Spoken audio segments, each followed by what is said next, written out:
ထို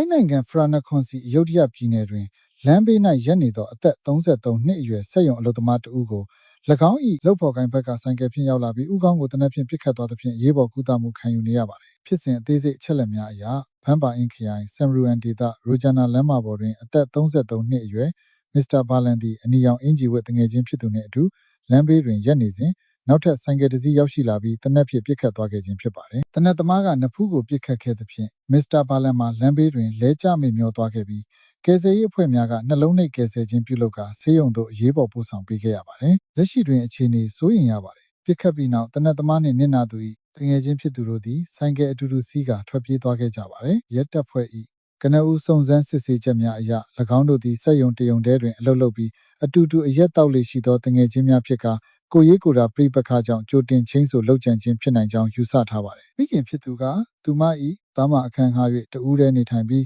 ကိုရေးကိုတာကိစ္စများကိုပြောပြလိမ့်မရှိသဖြင့်အကြောင်းရင်းကိုမသိရှိကြောင်းပြောကြားထားပါတယ်။လက်ရှိတွင်ဖမ်းဝရမ်းထုတ်နိုင်ရန်ရဲတပ်ဖွဲ့ကအခင်းဖြစ်ပွားရာနေရာနှင့်စက်ရုံတို့မှတပ်တွေအထောက်အထားများစုဆောင်းလျက်ရှိပါတယ်။ထိုင်းနိုင်ငံမှာလာရောက်အလုပ်လုပ်ကိုင်နေကြတဲ့မြန်မာရွှေ့ပြောင်းလုပ်သားများအတွက် Migrants Care အသိပေးအကြံပြုချက်ဒီသတင်းကိုလေ့လာကြည့်ရင်လုပ်ငန်းခွင်ကတငယ်ချင်းလုပ်ဖော်ကိုင်ဘက်တွေကြားမှာဖြစ်ပွားတဲ့ကိုရေးကိုတာပဋိပက္ခတွေဟာကြိုတင်ချင်းဆိုပြီးတနက်နဲ့အသက်အန္တရာယ်ပေးလှုပ်ကြံတဲ့အထိကြီးမားဆိုးရွားသွားနိုင်တယ်ဆိုတာကိုတွေ့မြင်ရမှာပါ။ထိုင်းနိုင်ငံမှာလာရောက်အလုပ်လုပ်ကိုင်နေကြတဲ့မြန်မာရွှေ့ပြောင်းလုပ်သားညီကိုမောင်နှမတွေအနေနဲ့အောက်ပါအချက်များကိုအလေးထားဂရုပြုနိုင်ရန်တိုက်တွန်းလိုပါတယ်။အလုပ်ခွင်အတွင်းတငယ်ချင်းလုပ်ဖော်ကိုင်ဘက်များနှင့်ဆက်ဆံရာတွင်ငွေကြေးကိစ္စလူမှုရေးကိစ္စစသည့်ကိုရေးကိုတာပြဿနာများမဖြစ်ပွားစေရန်သတိပြုပါ။ညဉ့်ညင်းပွားမှုများရှိလာပါကအေဂျင့်စွာဖြေရှင်းပါ။အလုပ်စင်းချိန်များတွင်အုပ်စုဖွဲ့အရက်တောက်စားခြင်းများမှတစ်ဆင့်စကားများရန်ဖြစ်ကာကြီးမားသောပြဿနာများဖြစ်ပွားတတ်သဖြင့်တက်နိုင်သမျှဆင်ခြင်ရှောင်ကျဉ်ပါမိမိနဲ့ပြဿနာဖြစ်ထားသူသို့မဟုတ်မတင်ကားပွဲလူပုဂ္ဂိုလ်များက